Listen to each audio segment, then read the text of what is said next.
Bom, pessoal, então chegamos na nossa quinta aula sobre 9 noites. E nessa aula nós vamos trazer um pouco sobre algumas outras questões temáticas e algumas outras questões da estrutura da narrativa para a gente conversar um pouquinho com vocês, tá bem? Então, logo mais eu vou estar colocando a apresentação e vamos poder iniciar a nossa conversa. Bom, pessoal, então vamos iniciar, com a nossa quinta aula do 9 noites. E para iniciar essa aula, vamos relembrar o que nós vimos na aula 4. Então, na aula 4, nós vimos um pouquinho sobre a realidade versus a ficção e como ela está apresentada na obra. Conhecemos o conceito de metaficção historiográfica e também como ele está apresentado e como se dá essa construção narrativa. Também relembramos um pouquinho do que é metalinguagem e intertextualidade, vimos como também essas duas questões estão permeadas na obra, estão entrelaçadas na obra. Também falamos um pouco sobre engajamento social a partir das temáticas que o autor apresenta no livro. Também vimos a pluralidade de vozes e como elas também servem para essa construção narrativa e nos permitirem esse questionamento do que é realidade e do que não é. E também pontuamos alguns problemas que nós percebemos na obra, que são os problemas que nós chamamos de individuais e da coletividade. E um deles estava muito relacionado com a identidade do sujeito, que é exatamente por onde nós vamos começar a aula de hoje, falando um pouquinho sobre a fragmentação do sujeito.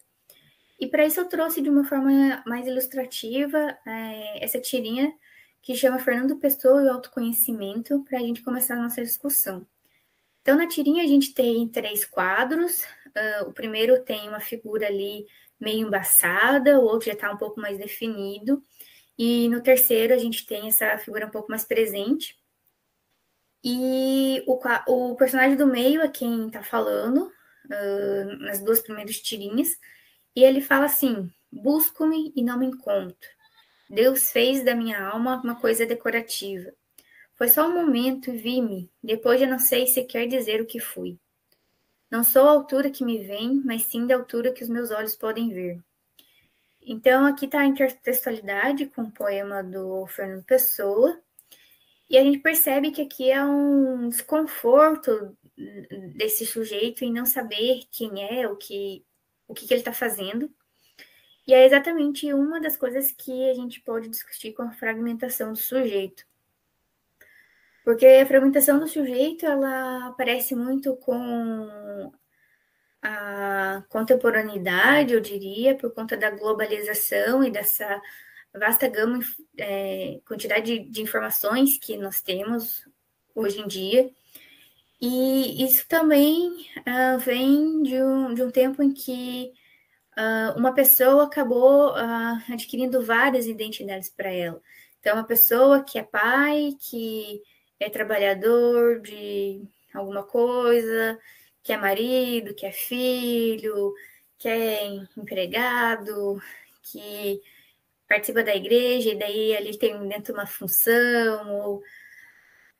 Então, são várias as opções que o sujeito tem de identidade nessa relação social. Isso pode levar a pessoa a ter um pouco de choque, às vezes, dependendo da situação em que ela se encontra, dependendo do contexto de vida, das relações sociais que ela tem. E tudo isso está também muito refletido com a questão de mudança, tudo tem mudado muito rápido, exatamente pela essa velocidade de informações, né? E em 9 noites, como isso está inserido, nós temos o Boel Quine, e ele tem essa fragmentação nele, porque ele é antropólogo, mas ao mesmo tempo ele não sabe exatamente quem ele é e o que ele quer. Ele rodou o mundo todo, e em todos esses momentos em que ele viajou, ele estava numa posição social. Por exemplo, quando ele se forma, que ele vai servir num navio e ele acaba sendo auxiliar nesse navio. Então, daí ali ele já não é antropólogo, ele é só alguém que está servindo no navio. De repente, ele já está com os indígenas, e aí ele é o antropólogo novamente, mas ao mesmo tempo ele também pode fazer parte da comunidade ou não, porque a gente percebe que quando ele estava em Fiji, ele fazia parte da comunidade indígena, quando ele está no Brasil, ele já não quer fazer essa parte. E ele tem muito essa questão porque ele vive num meio social em que algumas questões são muito delicadas, como a questão da homossexualidade ou da bissexualidade. Eu acredito que ali seria mais, dependendo de quem aborda esse assunto, percebe ele como homossexual, mas eu percebo mais como ele sendo bissexual. E isso acaba sendo um pouco problemático para ele, talvez porque ele está numa tribo que talvez não aceite isso, então ele não pode se aceitar, e ele está numa sociedade que também não aceita isso, então ele também não pode se aceitar, e ele tem algumas relações que também não são bem vistas pela sociedade. E nós temos a fragmentação também do narrador jornalista. Ele sabe que ele é jornalista, mas ele apresenta vários papéis. E eu vejo essa fragmentação dele quando ele entra em choque com a figura do Belquine e ele começa a se perceber na figura do Belquine. Então, isso é bem sutil na leitura do livro. E ele acaba, ele inicia essa percepção de que eles são similares a partir do momento que ele começa a apresentar o pai, comparar os pais. Ele não compara de forma explícita, mas há uma comparação. Eles têm problema, os dois têm problema com o pai. Os dois não sabem exatamente, não conseguem se encaixar. E ele também não percebe o porquê, as motivações que o levam a buscar tão obsessivamente a história do Belquine, sabe? Então, e o tempo todo ele fica naquela, nunca me perguntaram, né? Então ele sofre nesse sentido, eu diria, essa fragmentação. Além disso, isso está ligado muito à crise existencial que nós vemos em Belquine, desculpe. E aqui eu trouxe 3 trechos, eu não vou ler, acho que todos assim integralmente, mas eu trouxe 3 trechos que deixam isso bem claro. Então, um trecho é o Cássio Faria falando sobre o Belquine, e ele fala: uma vez ele me disse, Cássio Faria, eu não tenho mais nada para ver no mundo. Tinha sido embarcadiço o trabalho mais grosseiro, mais humilde de todos no navio ao redor do mundo. Ele me disse que tinha andado pelo mundo todo, não tinha mais nada para ver, era uma pessoa solitária, era muito fechado. Então aqui a gente tem um depoimento do Cássio Faria que conheceu o Belquine e disse que ele era essa pessoa que já não tinha mais o que ver nem o que viver. Então, para ele fazer sentido o suicídio, no fim das contas. Aí depois temos, eu acho que essa aqui é parte da carta testamento do Manuel Perna, e ele diz: ele deve ter falado dos portos que visitou, do que viu pelo mundo, sempre um pouco mais além, numa busca sem fim e circular. Aí ele fala do que ele trouxe para casa, mas é o que marcou os olhos dele para sempre, deixando aquela expressão que ele tentava disfarçar em vão e que eu aprendi quando chegou a Carolina. Então, aqui a gente percebe que ele já tinha realmente visto muita coisa, que ele fala: os olhos que traziam o que ele tinha visto pelo mundo, a morte de um ladrão, as chibatadas numa cidade da Arábia, o terror de um menino operado pelo pai, a entrega dos que lhe pediam que os levasse com ele para onde quer que fosse, como se dele esperassem a salvação. Então, em momentos, ele tinha essa posição de salvador, mas ao mesmo tempo ele estava tão fragilizado, fragmentado como todas as pessoas que buscavam a salvação por ele. E o fim, se é que Boaquin já tinha alguma coisa a esconder, a situação política só lhe dava ainda mais razões para a dissimulação e a preservação quase paranoica da sua vida pessoal. Então, lembrem que na aula 1 eu falei da questão política, em que ele chegou no Brasil. Então, ele vivia nessa situação de estar sendo perseguido, e isso acabava criando nele um desconforto muito grande em estar vivendo, né? E que pode ter sido uma das possibilidades do suicídio. E no livro nós temos, então, que muitas faces de uma mesma versão da história e questões muito ambíguas, né? Então a gente percebe que há muito essa questão também dualística de paraíso e inferno, a família do verão, a família do inverno, que é quando o narrador, o investigador está ali na tribo dos Krahô e ele tem que escolher uma família para ele entrar, né, para ele ser batizado. Nós temos essa foto, né, do Bualquai, que mostra uma mesma pessoa, mas por ângulos diferentes. Nós temos dois narradores, né, falando sobre uma mesma história, mas por perspectivas diferentes, trazendo informações diferenciadas. Nós temos diversas cartas de diversas pessoas envolvidas com o Buelquine, como Ruth Lenz, como a Heloísa, que era a diretora do Museu Nacional no Rio de Janeiro, como a própria mãe dele. Aí nós também temos essa dualidade da Carmen Miranda e da Madame Satã, que aparecem quando o Buelquine chega no Rio de Janeiro. E estava passando o filme da Carmen Miranda e estava essa figura da Madame Satã, que representam a Carmen Miranda, representam como se fosse o lado bom e a Madame Satã o lado ruim da sociedade. E nós temos, né, o Blanquine versus o narrador jornalista. E então tudo isso traz essas multifaces da história e ao mesmo tempo causando ambiguidades que nos fazem questionar o que é real, o que não é. E isso é muito interessante de ser percebido. Eu não trouxe aqui trechos, isso seria, deve ter, a gente deve ter colocado de alguma forma na, na apresentação do enredo, para que vocês percebam.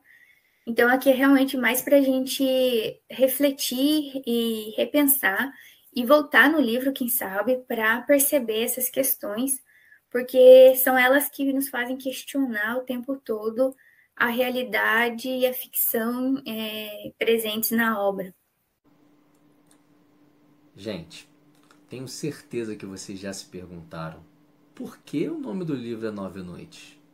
Aí um leitor mais atento vai falar, não, porque são 9 noites que ele passa com Manuel Perna, falando sobre as suas viagens, sobre as suas reflexões e tudo mais. Isso o livro te dá muito fácil. Eu quero saber aquela leitura que precisava mais atenta, aquele leitor ativo. Se você perceber um pouquinho, você vai ver que o número 9 é trabalhado de várias formas, em várias oportunidades na obra. Tem uma oportunidade que ele vai para a casa de uns índios e tem 9 pessoas na casa. Ele vai pegar uma determinada situação, ele vai precisar pegar uma barra de chocolate, ele tem 9 barras de chocolate. Nas pequenas coisas, faltam 90 quilômetros para ele poder chegar a determinado local. Sempre com essa coisa do 9, do 9. Mas por que isso tudo? Gente, o número 9 ele está ligado à abertura e fechamento de ciclos.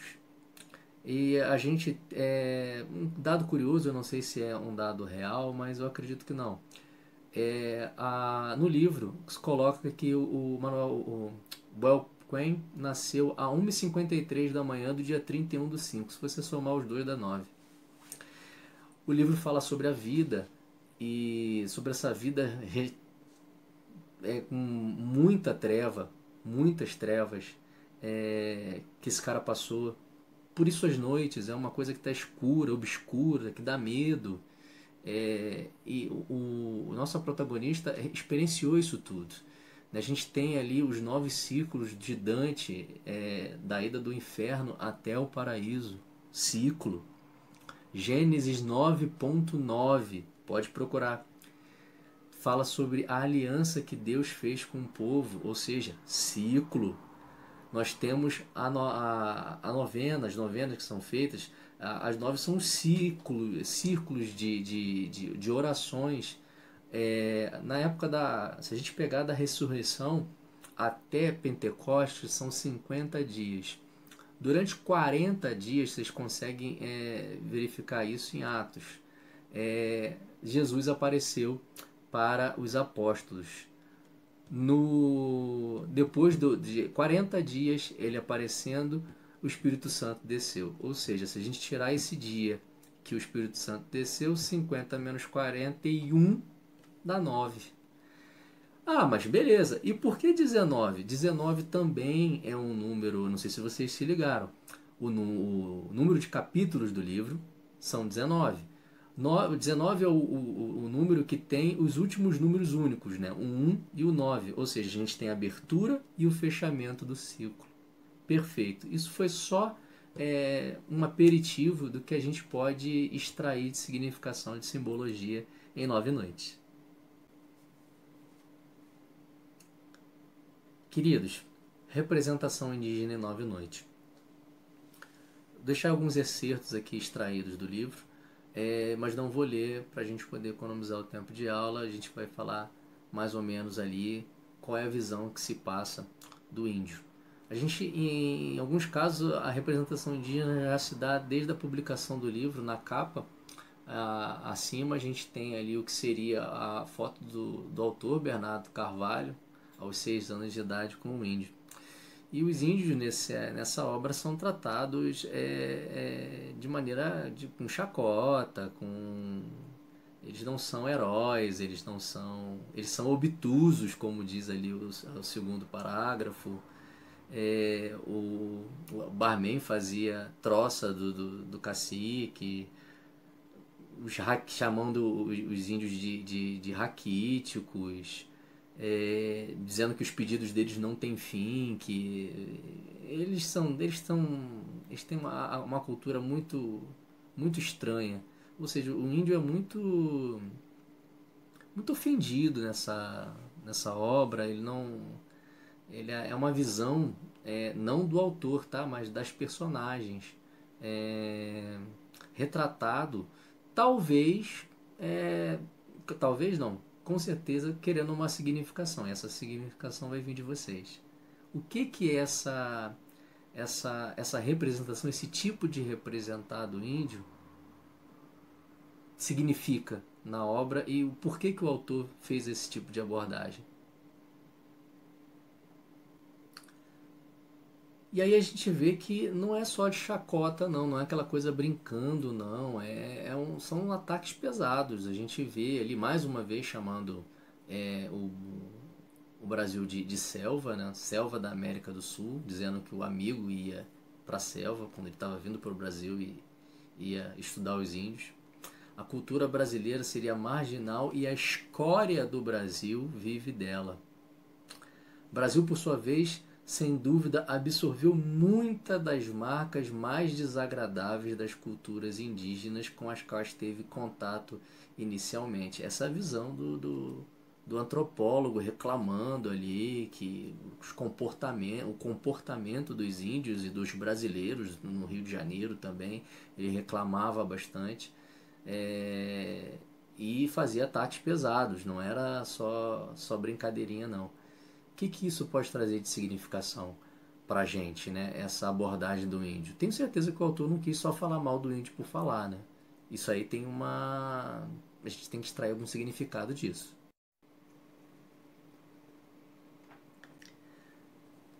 Pessoal, e como que era essa representação indígena lá na época de Iracema, de José de Alencar, lá no romantismo? Iracema, a virgem dos lábios de mel, que tinha os cabelos mais negros do que as asas da graúna e mais longos que o seu talhe de palmeira, o favo da jati não era doce como seu sorriso, nem a baunilha recendia no bosque como seu hálito perfumado. Tá bem parecida, né? Claro, não tem nada a ver. Mas isso não quer dizer que eles davam muito mais importância ao índio que a gente dá hoje, não. O índio continua não tendo seu espaço, e talvez seja isso uma das motivações do autor para tratar a visão do índio daquela forma, para evidenciar como a sociedade, como a civilização branca desrespeitou o índio e vem desrespeitando há muito tempo. Isso não quer dizer que se em Iracema e nas obras de José de Alencar nós fazíamos uma idealização, uma idolatria da visão do índio como o herói nacional, que ele era tratado como tal. Não, era só na literatura mesmo. Naquela época o negócio também não era muito bom para os índios não, mas na literatura eles tinham esse espaço, né? Esse espaço de um herói nacional, coisas que a literatura contemporânea não traz, tá, mais essa visão romantizada do índio do índio de José de Alencar, do índio de Iracema, do índio de Guarani, de um índio de Ubirajara. A gente não tem mais essa visão. Vou trazer para vocês alguns excertos aqui também das outras obras de Alencar para não ficar preso somente a Iracema. Então a gente tem ali em Ubirajara, Jaguarei, o mais feroz jaguar da floresta, chegou à idade da glória do guerreiro. 100 dos melhores guerreiros que iriam, se apresentavam para Itaquê para conseguir casar, agradá-lo, para conseguir casar com Araci, que era a estrela do dia, e merecer que eles escolhessem por marido dela seu filho, né? Ou seja, os índios eram retratados de uma maneira bem mitológica, assim, como se fossem grandes heróis, grandes caçadores, porque naquele período a gente vivia, né? Então a gente fala que a literatura reflete o pensamento, as observações vistas na sociedade da época. E naquela época se vivia o nacionalismo, né? A busca por uma identidade nacional. O Brasil tentando se firmar como país e como os gregos têm os deuses do Olimpo, a gente teria que ter alguma coisa. Quem seria? O índio. E aí começaram a tematizar o índio dessa forma. Depois isso foi desconstruído. Temos um Guarani, né? Ali o Peri, que também era... Peri não deixava ninguém se aproximar no raio de 20 passos do Lagar das Moças, ele as protegia, ele tinha uma alvura da sua túnica de algodão, claro, perfeito, o índio na floresta lá caçando e com a túnica alva, que é uma beleza, só no José de Alencar mesmo. Então Peri tinha sangue frio, se ele tratasse da sua vida, ele tudo bem, ele deixava pra lá, mas se a Sicília corria perigo, ele atira 2 flechas, crava uma no ombro de um selvagem, outra nos cabelos, e movimentou e fez assim, sacou pistola. Era um índio tipo muito, muito idealizado, né? E para quem não sabe, a Voz do Brasil, né, aquela vinhetinha da Voz do Brasil leva o nome do Guarani, tá? Tá aqui em cima na descrição, não vou tocar, mas só para nível de curiosidade mesmo, tá bom?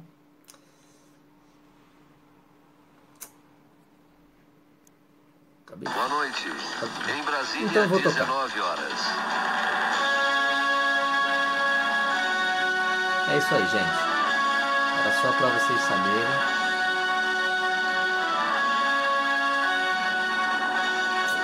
Tá aí, o Guarani.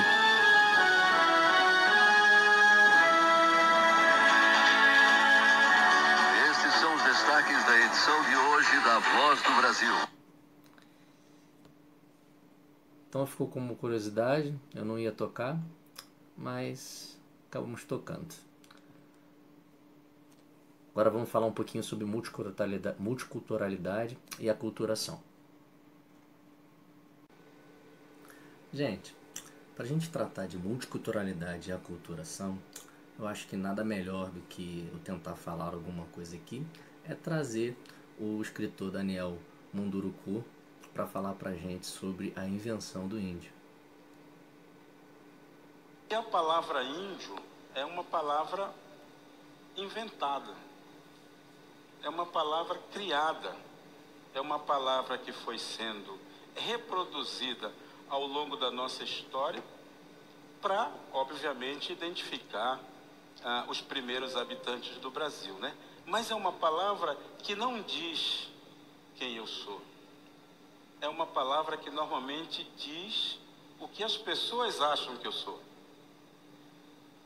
É uma palavra, portanto, que não revela a minha identidade para as pessoas, mas encobre aquilo que eu sou, ou aquilo que eu experimento como indivíduo, esconde toda uma sabedoria que meu povo carrega consigo, porque essa palavra, mais do que uma definição, ela, na verdade, é um apelido.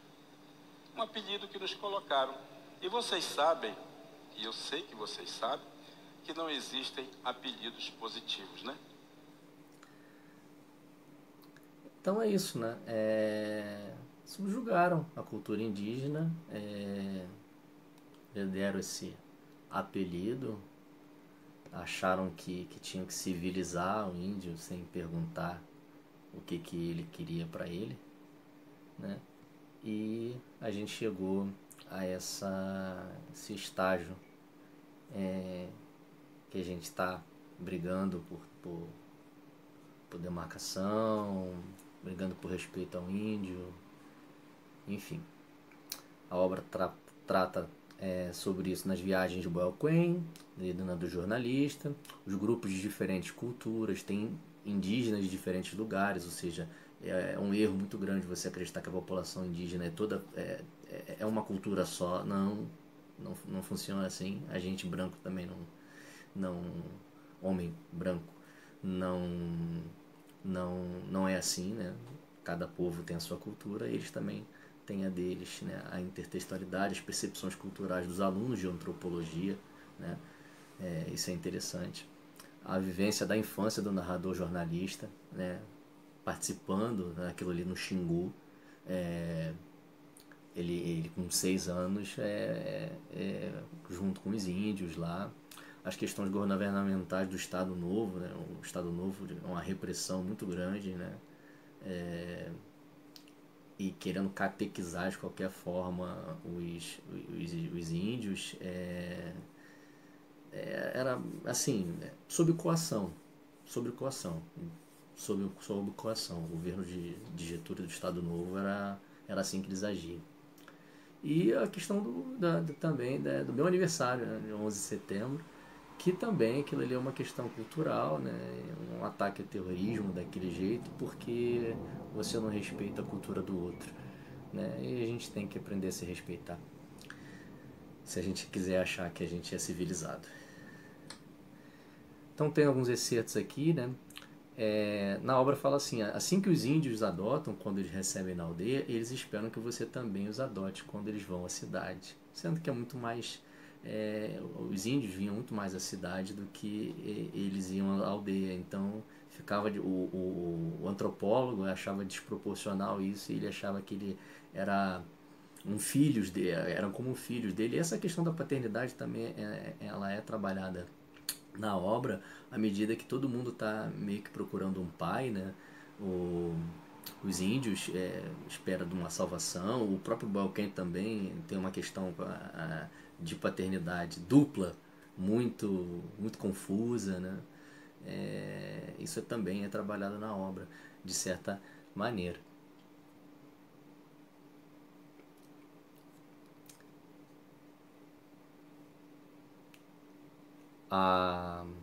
Antes de sair da aldeia, diante da recusa de ser batizado, a Índia se aproximou dele, né, e jogou na cara que ele, como todos os brancos, iriam abandonar os índios, né, falando que ia voltar e que nunca mais ia voltar e não ia mais pensar neles. E ele sabia que aquilo em alguma forma era verdade, né.